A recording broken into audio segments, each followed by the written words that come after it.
Hey, thanks so much for coming back to Jake's Face Reacts presents Justin Song. This is episode 2.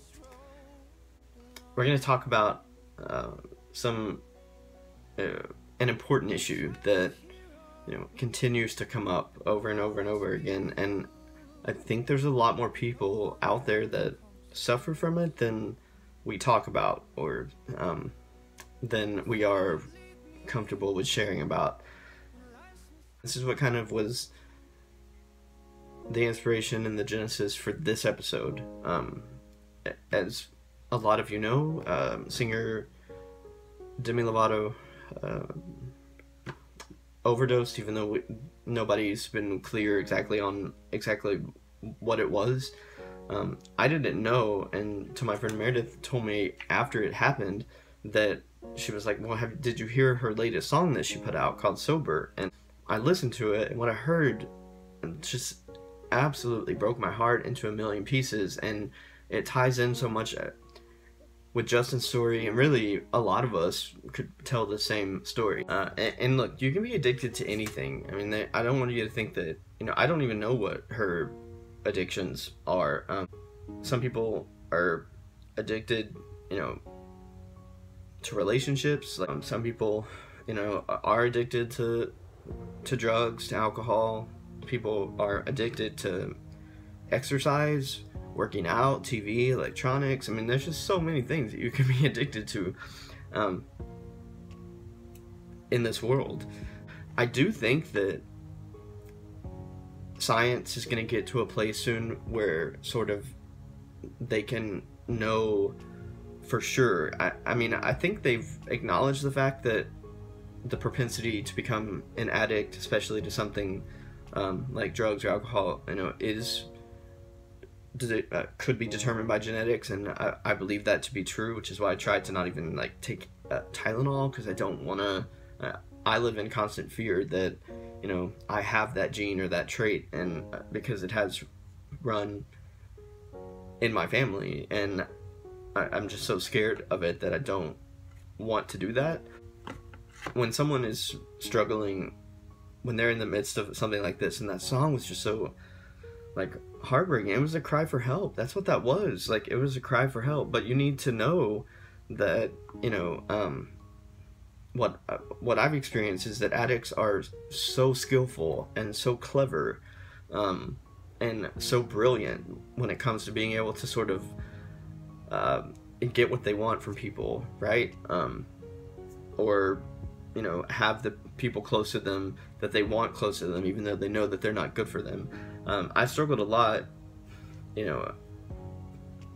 after Justin passed, because I always felt like I was the toughest on him in moments where, he was having difficult times with either alcohol, there were all sorts of things, but it was always my opinion. And like I said, I'm not a doctor, psychiatrist, psychologist, I'm not a therapist, I'm just a person, but I always felt like, that it has to be something in the wiring, sort of up here, because these people can appear to have it all, but inside, they clearly feel like they are missing something, and that's, I think, what causes them to sort of find something to use to self-medicate.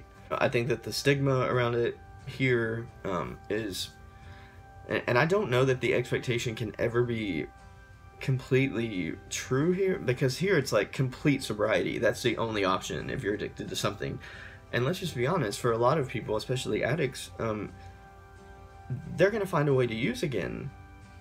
They just are, and it's almost like you're are we setting them up to fail again and again and again, which is only going to result in more hurt and more pain by telling them to just stop everything? I know that the stuff has to stop, I know, but these are just some of my thoughts, and I always felt like I was the toughest on him, because when I saw him changing into this other person that he was not, because he was under the influence of things, I was the first one in my family who would call him out for it, both in that moment, even if it didn't do any good, and the day after, or the day after that, or the day after that. And I never stopped with him because I just expected so much out of him. And I expected so much more from him. I felt like I always turned into like the mean parent whenever, he would have instances where it was clear that he was under the influence of something that was affecting his, everything from his speech to his movement. And it could be at one of the happiest moments that, we happened to be celebrating as a family, but to him, it was so strong that he felt the need to, take something or use something in order to change how he felt. What I learned a little bit later is that I was actually kind of doing the right thing. You do have to keep loving, even if they are, addicted to something, but that doesn't mean that you have to fall in line with the manipulation and with the mind games and all of that. I feel like, tough love is still love, and that's what I used with him. Our relationship had enough time, I hope, to sort of heal itself before, he ended up taking his own life. But I still look back a lot and I think about, just, how rough, and I'm not saying like physically rough, but I was so strict with him, and I would let him know in a heartbeat that that was not acceptable, that he shouldn't be doing that he was taking things too far, that I was disappointed in him, which that was the worst thing that he could ever be told in life, was that someone was disappointed in him. The best thing that you can do, trust me, is if you see someone that you love like this, it's not love to continue to enable them. It's not love to continue to provide them with money. It's not love to continue to support their habit. Like, it's love to say, you know what, I love you so much that I'm going to tell you the truth right now, and I'm going to tell you how disappointed I am in you, and I'm going to hope that at some point you understand where it was coming from, because it was never from a malicious place. It was like, you are my hero, like, I'm so disappointed. And that took me time, and I still have so many times, even since he's, passed it, I wonder if I was too tough on him, and if I contributed to, I know it wasn't the only reason, or it wasn't, that it could have just been a small part, but I hate that I could have played a part in that whole thing. Because I guess, after watching her video for her song, Sober, and after, trying to reflect back on my experience with Justin and sort of his battles with sobriety, it's that, you do still have to love the people in your life that suffer, because honestly, I don't think that it's a choice. Like, there is no way that someone would choose to become, that under the influence of something. I also think, though, that it's important sometimes that love has to be tough, because if it's not, you're just gonna continue a cycle that is never going to end. The worst thing that can happen is kind of what happened to me, right? Where I don't have him anymore. He took his own life. It was obviously a few years later when I thought that things were okay, but I've lived through the worst, and I'm telling you that it is hard and it is painful every single day. I've told you guys that, but